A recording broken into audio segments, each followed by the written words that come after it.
রাজকুমার বাঁশি বাজাচ্ছে। যাই, আমি আজ মন ভরে রাজকুমারী বাঁশি সুর শুনবো।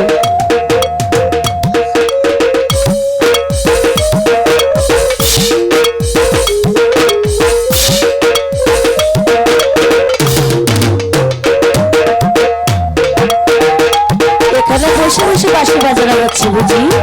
ঠিক আছে।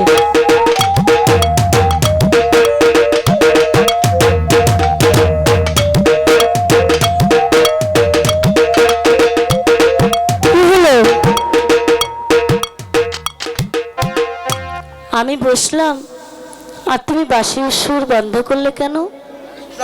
বাঁশি বাজাবে না কেন? রাগ হয়েছে? ও মা, আসতে দেরি করেছি বলে? ও ঠিক আছে রাজকুমার, আমার ভুল হয়ে গেছে, আর আমি দেরি করে আসব না। এই যে আমি কান ধরছি, তবুও কথা বলবে না কেন? রাগ হয়েছে বেশি? ঠিক আছে, আমি তোমার রাগ ভাঙিয়ে দিচ্ছি, কেমন?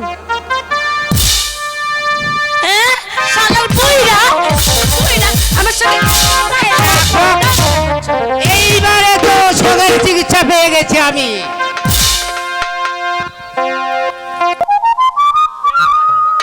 না, আমার যার কিছুই ভালো লাগছে না, তাই এই বৃক্ষের নিচে একটু বসে বাঁশি বাজাবো।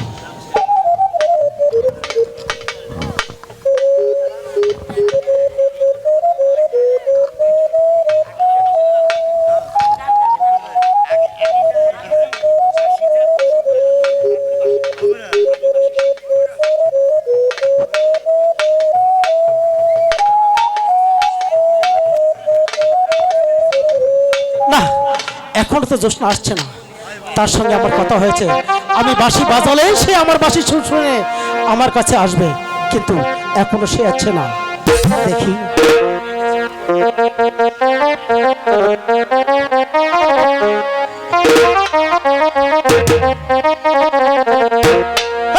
বেদের মেয়ে জোৎস্না আমায় কথা দিয়াছে, আসি আসি বলে জোৎস্না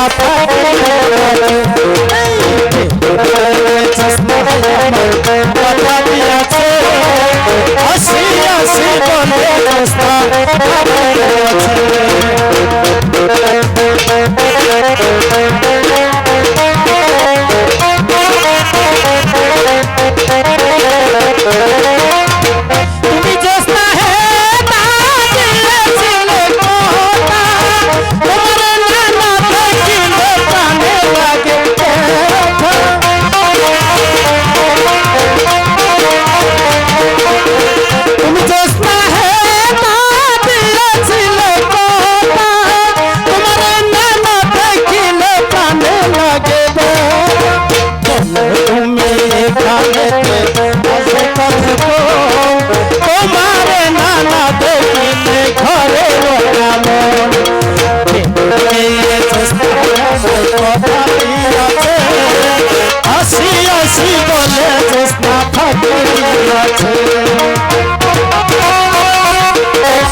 তোমার বাসির সুর শুনে আমি এক মুহূর্ত ঘরে থাকতে পারি না। সত্যি বলছো জোসনা? সত্যি বলছি। তুমি হয়তো জানো না রাজকুমার, আমি যে তোমাকে সত্যি সত্যি মন প্রাণ দিয়ে ভালোবেসে সত্যি ফেলেছি। বলছো জোসনা? হ্যাঁ। আমি আমার মন প্রাণ দিয়ে আমি তোমাকে ভালোবাসি জোসনা, আমি তোমাকে ভালোবাসি। কিন্তু রাজকুমার, বলো জোসনা, আমি ভালোবাসলে কি হবে? আমার যে মনে অনেক ভয়। কিসের ভয় জোসনা? কারণ তোমার পিতামাতা যদি আমাকে মেনে না নেয় তাহলে? জোসনা, হ্যাঁ হ্যাঁ রাজকুমার, আমি তোমার মাথায় হাত দিয়ে শপথ করে বলছি, আমার পিতা মাতা যদি তোমাকে মেনে না নেয় তাহলে তোমার হাত ধরে রাজ্য ছেড়ে আমরা অনেক রাজ্যে চলে যাব। রাজকুমার, হ্যাঁ জোসনা।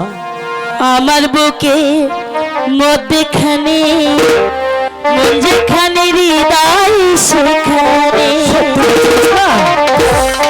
আমার বুকে মধ্যখানে